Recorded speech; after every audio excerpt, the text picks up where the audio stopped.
Salut tout le monde et bienvenue dans cet horoscope pour le mois de novembre 2021. Mon nom c'est Gabriel, je suis astrologue et ensemble je propose qu'on regarde un petit peu globalement comment ça va se passer pour nous. Le mois d'octobre amenait une nouvelle saveur et puis j'ai l'impression que novembre va amener une intensité en fait. C'est comme si on était en train de commencer un nouveau plat au mois d'octobre et puis que maintenant que on laisse mijoter un petit peu, il faut monter la chaleur du four pour que les épices et puis les saveurs viennent ressortir. Fait que c'est un petit peu ça que novembre nous réserve.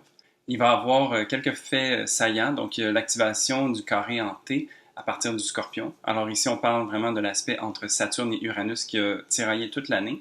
Et puis cette fois-ci, vu que le Soleil et puis d'autres planètes personnelles vont se retrouver dans le Scorpion, ça va réactiver cet endroit-là, ou plutôt cette configuration-là, mais d'un autre angle de vue. On va aussi avoir notre première éclipse dans un signe différent depuis quelques temps. Alors, on va avoir une éclipse en taureau ce mois-ci. Et puis, sinon, mais, ouais, comme je le dis, il va y avoir vraiment une intensité au niveau du scorpion. Et puis, ben, on va regarder ça un petit peu. C'est beaucoup de planètes personnelles qui s'y trouvent. Alors, ben, ça va nous toucher à un niveau global, mais aussi à un niveau personnel. Si tu n'as pas déjà vu, j'ai les vidéos par ascendant aussi pour le mois de novembre qui est disponible. Ça, c'est pour regarder vraiment plus particulièrement qu'est-ce qui va se passer dans ta carte. Cette vidéo-ci, elle veut plus regarder un peu le contexte général, puis aussi voir les différents mouvements planétaires. Donc, je ne touche pas nécessairement à ça dans les vidéos plus personnelles, mais celle-ci, on voit un peu les planètes qui vont changer de signe. Alors, sans plus attendre, du 3 au 5 novembre, on a le Soleil en Scorpion qui vient se faire une opposition avec Uranus en Taureau. Alors, le Soleil est un principe d'ego et de vitalité. C'est vraiment notre personnalité profonde qui est en jeu quand on parle du Soleil.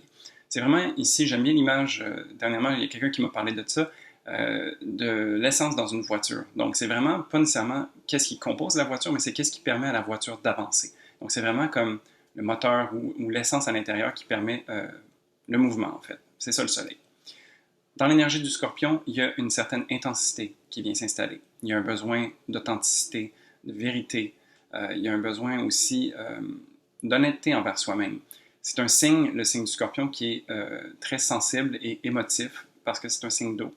Mais c'est un signe qui va aller chercher aussi beaucoup en profondeur. Alors, c'est un signe qui va puiser avec les parties un peu plus sombres et qui va vraiment chercher à aller parfois là où ça fait mal pour pouvoir faire ressortir la vérité. En opposition à ça, on a Uranus qui est en taureau. Alors Uranus, on en a parlé souvent cette année, donc c'est une planète qui dérange, qui a envie de changement, qui a envie de briser le statu quo un petit peu, qui a envie de nous ramener à nous-mêmes aussi, à faire en sorte qu'on est authentique avec soi, qu'on est aligné avec soi aussi. Et puis dans l'énergie du taureau, ce Uranus vient toucher à nos valeurs, à ce qui est important pour nous, à sur quoi est-ce qu'on est fondé. Vraiment, c'est nos valeurs profondes qui sont mises à l'épreuve avec ce Uranus. Et donc, avec un Soleil en Scorpion qui a ce besoin d'authenticité et Uranus qui ose poser les questions qui dérangent et puis forcer une certaine flexibilité ou un certain réajustement, ben ici, ça va vraiment se faire sentir fort. Mais c'est la parfaite configuration, je crois, pour oser cette authenticité-là et puis foncer vers soi-même. Alors ici, on rentre vraiment sur les chapeaux de roue dans ces énergies qui sont très fortes et puis qui sont fixes. Donc, tu sais, je parle que Uranus force un certain réajustement, mais l'énergie du Scorpion et du Taureau ont beaucoup de difficultés à bouger. Ce sont des signes fixes qui sont bien campés dans leur position. Et donc, ben, c'est sûr qu'il faut s'offrir une certaine flexibilité, mais je pense qu'à travers le regard critique et vrai qu'on peut avoir envers soi-même, on peut se permettre de déplacer des montagnes parfois. Ensuite, le 4 novembre, nous avons une nouvelle lune en Scorpion. Je vais avoir une vidéo aussi là-dessus pour la regarder en détail. Mais dans le fond, une nouvelle lune, c'est un moment où est-ce qu'on plante des graines, où est-ce qu'on sème des intentions pour le futur. Et puis ici, cette nouvelle lune en Scorpion ben, vient nous offrir encore une fois un peu cette énergie d'authenticité et de vrai, d'honnêteté. Et puis ici, c'est peut-être le moment de faire un bilan et de voir où est-ce qu'on a envie d'aller pour la suite des choses. T'sais. Il s'est passé beaucoup de choses cette année et puis ben, c'est un bon moment pour aller justement refléter à l'intérieur de soi, plonger en profondeur pour voir qu'est-ce qui s'y cache. Cette lune en Scorpion n'est pas la plus aisée parce que la lune est en chute dans ce signe-là. Ce qui veut dire qu'elle n'a pas beaucoup d'outils à sa disposition pour pouvoir bien gérer. Et puis pourtant, il y a beaucoup d'intensité émotionnelle qui peut ressortir dans une lune en Scorpion. Alors ici, ben, c'est sûr que prendre soin de soi, trouver des manières de s'apaiser, puis de faire d'une part le travail, puis d'aller regarder les choses en face, mais aussi de se permettre de vivre cette intensité et puis de vivre ses émotions. C'est vraiment la façon, la clé, je pense, pour vivre une lunaison comme ça. Alors ensuite, pour le 5 novembre, on a deux mouvements planétaires. On a Vénus qui entre en Capricorne et Mercure qui va entrer en Scorpion.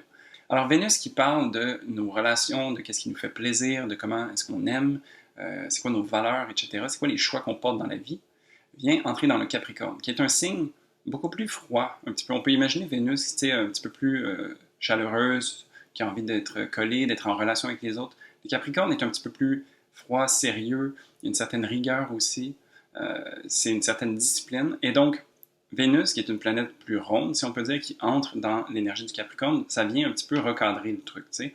Ça vient nous permettre de voir en face qu'est-ce qui est important pour nous, qu'est-ce qui est vrai, et puis d'être plutôt factuel que sentimental par rapport à tout ça. C'est une Vénus qui va avoir beaucoup de choses à faire parce qu'elle va rester très longtemps dans ce signe-là. Au mois de décembre, elle va stationner rétrograde dans ce signe-là, et donc ça veut dire qu'elle va passer beaucoup de temps. Elle va aussi être à côté de Pluton. Donc c'est vraiment une énergie qui va nous amener à hiberner, si je peux dire. Donc ça va être un moment où est-ce que Vénus va pouvoir se poser et puis réfléchir vraiment sur c'est quoi ses valeurs, c'est quoi qui est important pour elle, est-ce que ses choix sont toujours en alignement avec qui elle est. Et l'énergie du Capricorne nous amène à être très factuel et droit, en fait, dans cette observation-là, et puis de rester très tangible. Vénus aussi, tu sais, qui parle de nos relations et tout, parle aussi dans le signe du Capricorne de nos engagements, tu sais, à quoi est-ce qu'on s'engage, comment est-ce qu'on s'engage à être, avec qui est-ce qu'on s'engage pour le long terme, tu sais, c'est quoi nos buts, c'est quoi nos aspirations un petit peu, tu sais, comme l'ambition qu'on a envie de cultiver. Alors ici, c'est vraiment ça que Vénus va venir travailler. Pour Mercure, donc une planète de communication et d'échange, d'intelligence et tout ça, qui entre dans le signe du Scorpion, va venir avoir une parole très franche et directe. Donc ici, on parle beaucoup avec nos émotions, avec un Mercure dans un signe d'eau, mais c'est très direct aussi dans l'énergie du Scorpion. Alors il y a vraiment cette véracité qui va sortir, c'est les choses qui ont besoin d'être dites vont pouvoir être dites avec cette configuration-là, et puis c'est comme si on osait assumer les positions qui nous sont propres. C'est encore une fois dans l'énergie du Scorpion un désir de vérité, d'authenticité qui ressort, et donc ça va être à travers notre parole et à travers nos réflexions que ça va se manifester pour le mois de novembre. Ensuite, du 9 au 12 novembre, on a le début de l'activation du carré hanté. Alors, un carré hanté, dans le fond, c'est quand il y a deux planètes qui sont en opposition et une troisième qui vient être au carré. Alors, déjà, l'aspect d'opposition, c'est une tension. Alors, il faut trouver un juste milieu, d'une certaine façon. Et le carré, c'est où est-ce qu'il y a deux planètes qui ne sont pas du tout d'accord une envers l'autre. Alors, ça crée quand même une intensité forte. Et puis, il y a beaucoup de potentialités à travers ça. C'est pas nécessairement la configuration la plus aisée, surtout qu'il va y avoir Mars qui va être impliqué, mais il y a un grand potentiel créateur à travers ça. Alors, dans ce début, les acteurs sont Mercure en Scorpion, qui va être conjoint à Mars en Scorpion. Mars, d'ailleurs, est en domicile dans ce signe-là. Et ensuite, on va avoir ces deux planètes qui sont au carré de Saturne en Verseau. Donc, si on regarde ça vite fait, je disais que Mercure en Scorpion était une Mercure qui va oser dire les choses, qui va être assez prenante et va oser dire la vérité. Conjoint à Mars, qui est une planète d'action, d'assertivité et qui a envie d'agir. Dans son signe domicile du Scorpion, a envie d'agir selon ses tripes et puis de poser des actions qui vont aller dans ce sens-là. Donc, il y a une certaine force de frappe qui va se faire ressentir parce que Mars et Mercure vont les deux aller dans le même sens. Alors, autant à l'intérieur de nous, à un niveau émotionnel, mental et dans le concret, par la manière qu'on va avoir d'agir, on va tout aller dans le sens de l'assaut frontal, si je peux dire. S'il y a des choses qui nous dérangent, on va oser les dire, on va oser poser des actions qui vont nous permettre de changer ces choses-là. Le carré à Saturne, lui, donc Saturne qui est une planète plus lente, qui travaille depuis un bon moment déjà à organiser et à envisager le futur, en fait. Tu sais, comme Saturne, dans le signe du Verseau, a envie de révolution, a envie de progrès, de changer les choses. Et puis, on le voit que c'est ça qui est en train de s'installer.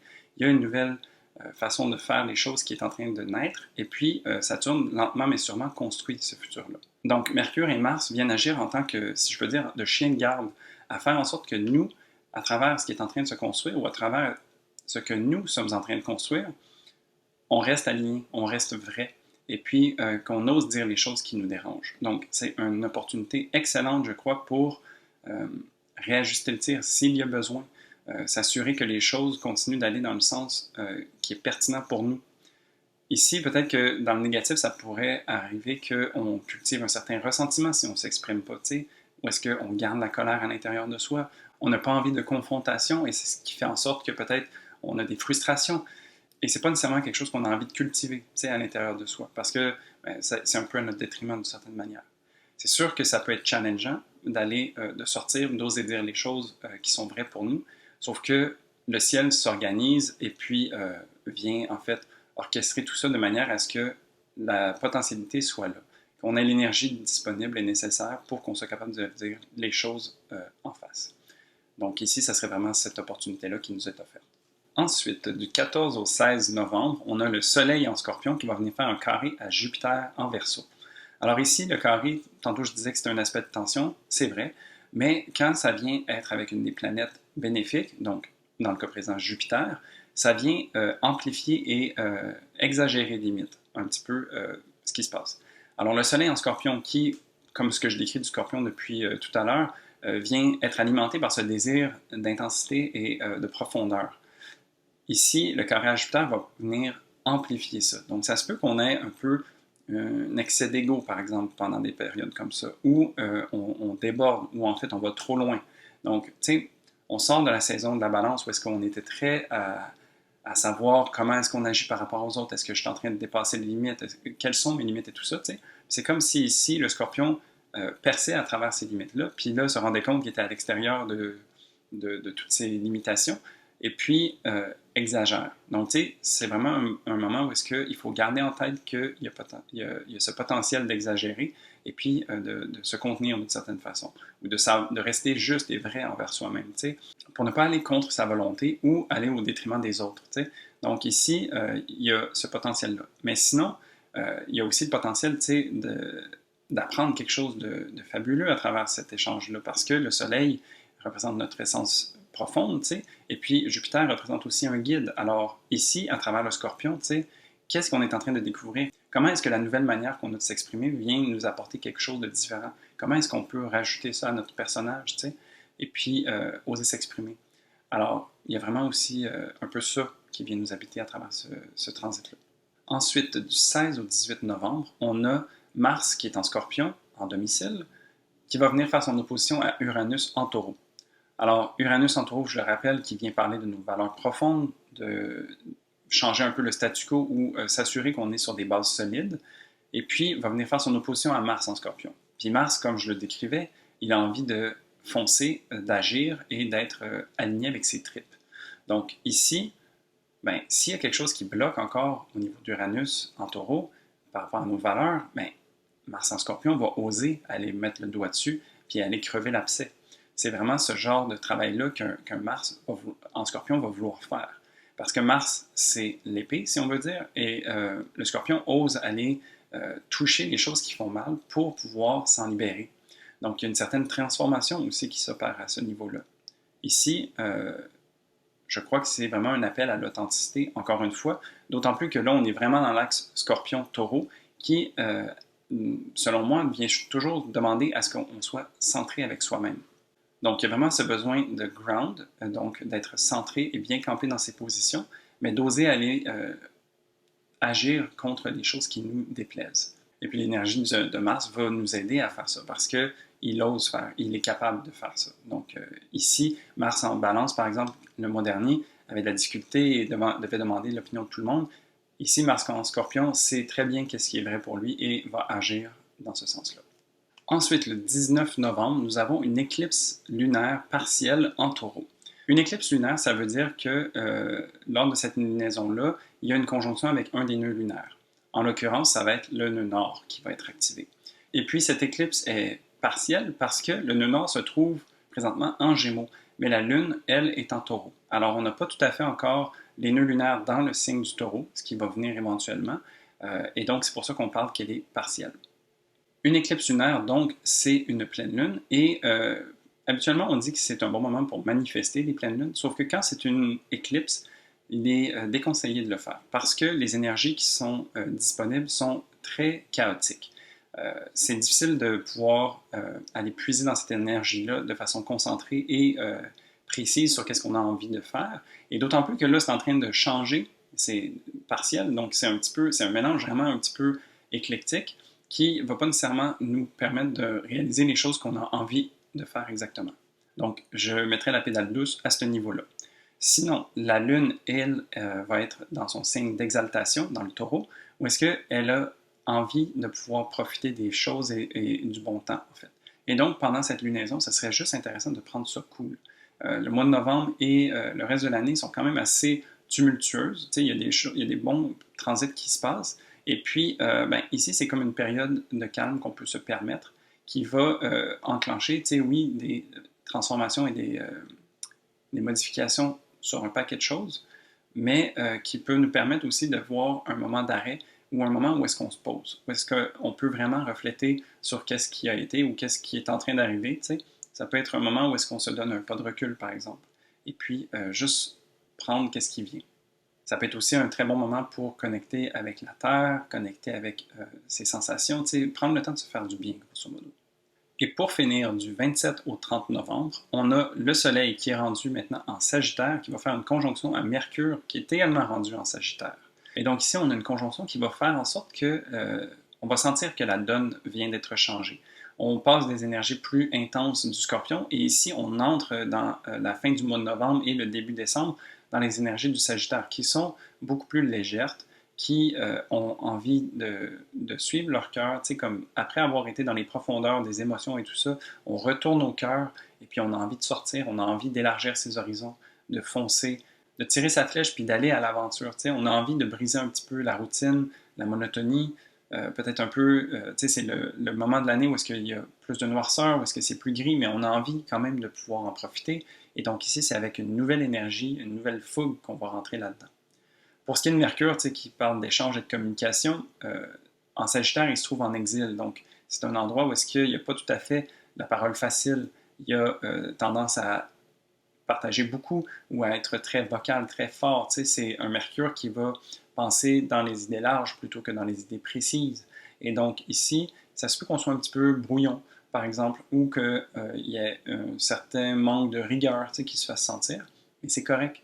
On sort d'un travail très intense avec les énergies du Scorpion, et puis ici, c'est comme si on se permettait de souffler un petit peu puis de changer d'air.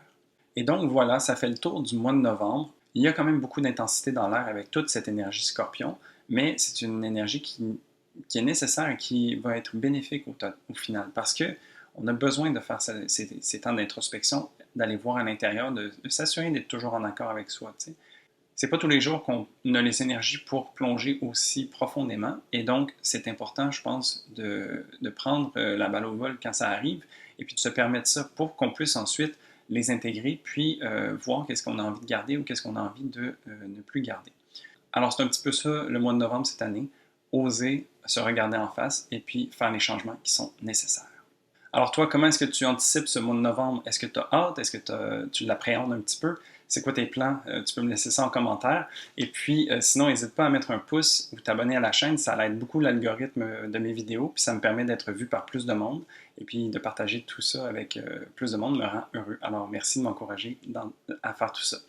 Et puis sinon, je te souhaite un très beau mois de novembre. Et puis je te dis à très bientôt. Salut!